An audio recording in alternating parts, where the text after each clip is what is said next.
Okay, so how to merge the family name, given name, and middle name using a formula. Okay, so first we need to type equal sign. After the equal signs, you need to type text or text join. So ito text join. Double click lang natin yung text join. Then after clicking the text joins, we need to put quotation mark, comma, then space, quotation mark, then comma, then type true, comma. So click natin yung family name, then comma. So click natin yung given name, then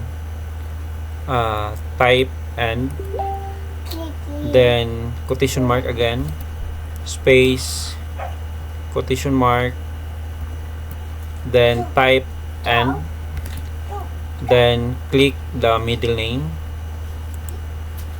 then close parenthesis, then enter. Okay, so that is the result. So from this data to as one, that is merging of the family name, given name, and middle name. So there are 20 samples. So para hindi na kayo mag-input ng formula in its names, so you need to click this one, the first formulas you input, then you need to click this one. Pag naka dark na yung cursor natin, so we need to long press lang, then drag down. So drag down para makopy yung formula at saka boom. So okay, so ito na lahat.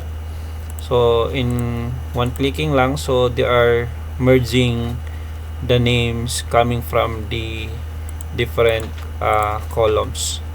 Okay, so I hope may natutunan kayo, and I hope nakatulong. Thank you and God bless.